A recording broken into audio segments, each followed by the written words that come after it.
எடுத்து வாசிக்கலாம். அப்போஸ்தலர் நடபடிகள் 1 அதிகாரம் 5 வசனம். ஆகையால் நீங்கள் எருசலேமை விட்டு போகாமல் என்னிடத்தில் கேள்விப்பட்ட பிதாவின் வாக்குத்தத்தம் நிறைவேற காத்திருங்கள் என்று கட்டளையிட்டார். கர்த்தருடைய வார்த்தை சொல்லி இருக்கிறது, ஆகையால் நீங்கள் எருசலேமை விட்டு போகாமல் என்னிடத்தில் கேள்விப்பட்ட பிதாவின் வாக்குத்தத்தம் நிறைவேற காத்திருங்கள் என்று அவர் கட்டளையிட்டு இருக்கிறார். எருசலேம் என்பது அது சபையை குறிக்கிறது. இந்த கடைசி நாட்கள்ல சபையை ஏன் ஆண்டவர் அதிகமாய் வலியுறுத்தி சொல்லி இருக்கிறார்? சபையினுடைய மேன்மையையும் சபையினுடைய முக்கியத்துவத்தையும் ஒரு தேவ பிள்ளை அறிந்து கொள்ள வேண்டும். எதற்காக சபைக்குள்ள கர்த்தர் இருக்க சொல்லுகிறார்? சபையின் ஐக்கியத்தில் இருக்க சொல்லுகிறார். சபை என்பது நமக்கு ஒரு பேழையை போன்றது. பேழைக்கு வெளியே இருந்தவர்கள் அழிக்கப்பட்டார்கள், பேழைக்குள்ள இருந்தவர்கள் பாதுகாக்கப்பட்டார்கள். இன்னும் புரியும்படி சொல்ல வேண்டும் என்றால், எகிப்து தேசத்தில் இஸ்ரவேல் ஜனங்கள் 400 வருஷம் அடிமைகளாயிருந்தார்கள். அடிமைகளாயிருந்து தேவ சமூகத்தில் முறையிட்டு கண்ணீர் வடித்து அவங்க ஜெபிக்கும் போது அந்த அழுகுரலை ஜெபத்தை தேவன் கேட்டு அவர்களுக்கு விடுதலையாக்கும்படி மோசே என்கிற ஒரு இரட்சகரை தேவன் எழுப்பினார். 10 வாதைகளை தேசத்திலே தேவன் அனுமதித்தார். கடைசி வாதை தலைச்சன் பிள்ளை சங்காரம். இந்த வாதை வரும்போது தேவன் அவங்களுக்கு சொல்லியிருந்த ஒரு காரியம், எல்லாரும் வீட்டுக்கு ஒரு ஆட்டுக்கெடாவை தெரிந்து கொள்ள வேண்டும், அதை பஸ்கா பலியிட வேண்டும் என்று கர்த்தர் சொல்லி இருக்கிறார். யாத்திராகமத்தின் புஸ்தகம் 12 அதிகாரம் 13 வசனத்தை வாசித்து பாருங்க. நீங்கள் இருக்கும் வீடுகளில் அந்த இரத்தம் உங்களுக்காக அடையாளமாயிருக்கும்.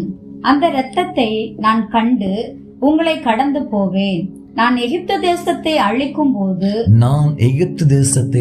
போது அழிக்கும் வாதை உங்களுக்குள்ளே வராதிருக்கும். அழிக்கும் வாதை உங்களுக்குள்ளே வராதிருக்கும்.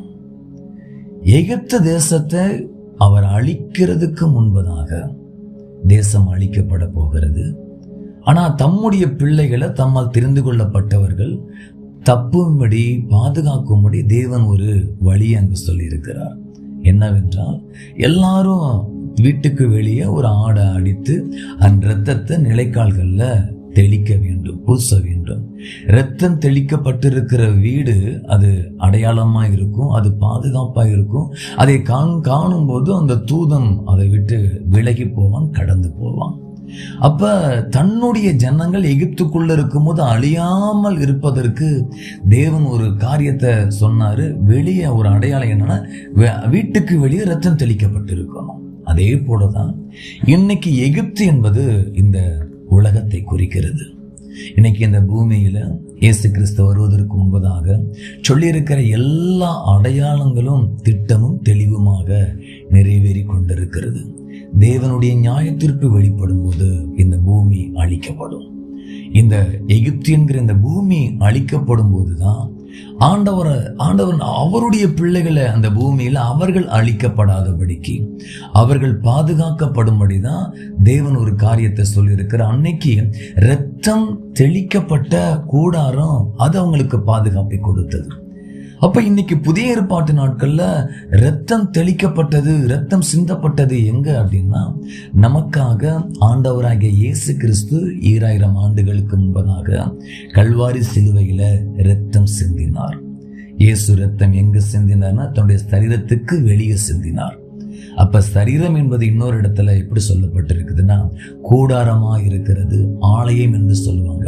அப்ப இந்த கூடாரத்துக்கு வெளியே இயேசு அடிக்கப்படும் போது ரத்தம் சிந்திருக்கிறார்.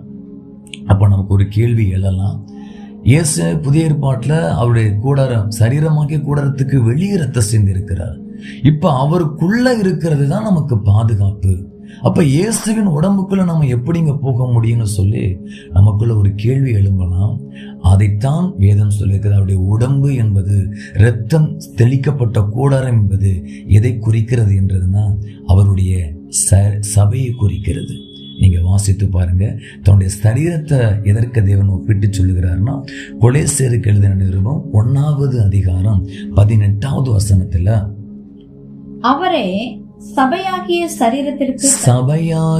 சரீரத்திற்கு தலைவரானவர். அப்ப சபையாகிய சரீரம் அப்ப அவருடைய சரீரம் என்பது சபைக்கு ஒப்பாக சொல்லப்பட்டிருக்கிறது. சரீரத்துக்கு வெளியே ரத்தம் சிந்தினார்னா சபைக்கு வெளியே ரத்தம் சிந்தப்பட்டிருக்கிறது. அதனாலதான் ஆண்டவர் சபைக்குள்ள இருக்கும்படி சொல்லுகிறார்.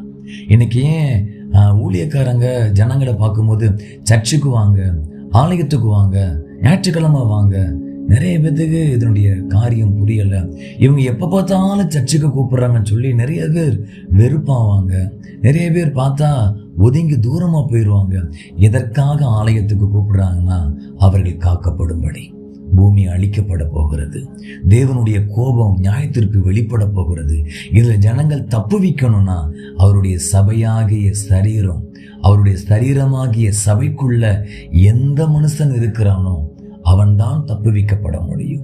ஏன்னா இரத்தத்தை சரீரத்துக்கு வெளியே ஆண்டவர் சிந்திருக்கிறார். அதனாலதான் இன்னைக்கு ஆலயத்துக்கு வாங்கன்னு சொல்லி அநேகரை ஊழியர்களாகிய நாங்கள் கூப்பிடுகிறோம். இதை கேட்டுக்கொண்டிருக்கிற அருமையான தேவ பிள்ளையே, சபை கூடுதலை ஒரு நாள் விட்டு விடாதீங்க. ஒருவேளை நீங்க ஆலயத்துக்கு போகவில்லை என்றால் அவருடைய சரீரமாகிய ஆலயத்துக்கு நீங்க கடந்து செல்லுங்க. கர்த்தர் உங்களை ஆசீர்வதிப்பார். இந்த கடைசி நாட்கள்ல அதுதான் உங்களுக்கு பாதுகாப்பா இருக்கும்.